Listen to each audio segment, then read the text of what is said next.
Assalamualaikum warahmatullahi wabarakatuh. Hai, perkenalkan nama saya Dafar Aditya Nurmanadin dari kelas 11 IPS 2. Bagaimana kabarnya kawan-kawan hari ini? Semoga kita senantiasa diberi keberkahan, kesehatan oleh Tuhan Yang Maha Esa. Dalam video pembelajaran ini, saya akan membahas apa itu karya ilmiah. Di masa keterbukaan ini, kita sering mendapat informasi dari berbagai sumber, baik itu internet, media cetak, media digital, WhatsApp, dan yang lainnya. Efek dari keterbukaan ini, kita sering mendapatkan sebuah hal yang belum tentu kebenarannya. Maka karya ilmiah adalah jawabannya, karena karya ilmiah menjadikan sebuah fakta lapangan de facto hasil penelitian seseorang dalam suatu masalah. Lama lagi, mari kita masuk dalam pokok pembahasan video pembelajaran kali ini. Dari pengertian, nomor 1, pengertian dari karya ilmiah adalah karangan yang menjadikan suatu pendapat, hasil pengamatan, survei, tinjauan, penelitian seorang peneliti dalam bidang tertentu yang disusun secara sistematis, logis, dan berdasarkan fakta yang tentunya isinya dapat dipertanggungjawabkan oleh si penulis. Selanjutnya adalah tujuan.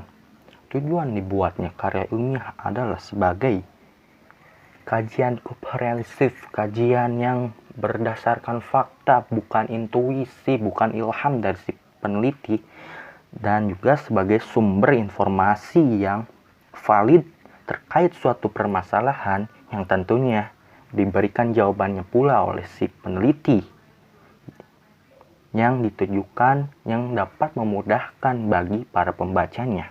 Yang ketiga, ciri-ciri karya ilmiah. Yang pertama, mengacu pada teori yang kemudian dijadikan sebagai landasan berpikir, landasan ide dalam pembahasan suatu masalah. Yang kedua, menggunakan bahasa yang lugas, bahasa yang bermakna tunggal, bahasa yang tidak emosional, bahasa yang mudah dimengerti, bahasa yang mudah dipahami oleh pembacanya. Yang ketiga adalah logis, sebab karya ilmiah disusun secara sistematis, secara berurutan yang konsisten, yang dibuat agar sesuai dengan hasil penelitian atau kajian yang dilakukan untuk pembacanya tentunya. Yang keempat, efektif.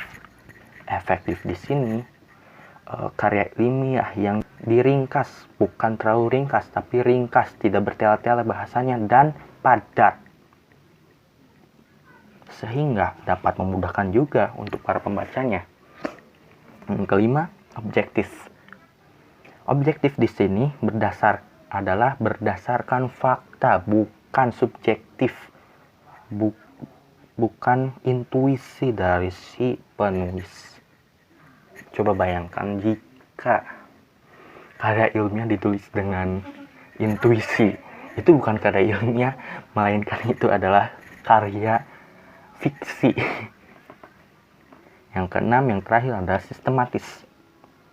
Yang sistematis di sini disusun secara rapih dengan agar penelitian tersebut bisa tersampaikan pada pembaca makalah atau karya ilmiah tersebut. Selanjutnya, macam-macam karya ilmiah. Di sini macam-macam karya ilmiah, ada 6 macam karya ilmiah. Yang pertama adalah artikel, yang kedua adalah makalah, 3 skripsi, yang keempat kertas kerja, yang kelima tesis, dan yang terakhir disertasi. Selanjutnya, struktur karya. Yang pertama adalah judul. Selanjutnya, yang kedua adalah abstraksi. Yang ketiga adalah lembar persetujuan. Yang keempat adalah kata pengantar. Yang kelima adalah daftar isi. Yang ketujuh adalah bab 1 yang berisi pendahuluan dan tujuan penelitian. Yang kedelapan adalah bab 2 yang berisi landasan teori. Yang ketiga adalah pembahasan, memuat 2 aspek, yaitu tahapan dalam penulisan dan memaparkan hasil penelitian. Dan yang terakhir adalah simpulan. Setelah simpulan, daftar pustaka. Bagaimana, sudah terbayang apa itu karya ilmiah? Saya tarik kembali dan saya simpulkan bahwa karya ilmiah adalah suatu karangan yang menghasilkan sebuah penelitian yang berdasarkan fakta, baik hasil dari penelitian, survei, pengamatan, tinjauan seorang penulis yang ditujukan untuk pemecahan masalah beserta jawabannya yang ditujukan bagi para pembaca. Saya sarankan kalian sering-sering membaca makalah. Bagaimana? Sudah mengerti? Nah, sebaiknya setelah menonton video ini, kalian menonton video kawan-kawan saya yang ada di channel YouTube ini, supaya pembahasan wawasan dari karya ilmiah ini kalian bisa mengerti lebih. Yang terakhir, mohon maaf apabila ada kesalahan kata, kesalahan makna dalam video ini, karena saya masih perlu bimbingan, masih belajar. Terima kasih atas perhatiannya. Wassalamualaikum warahmatullahi wabarakatuh. Semangat!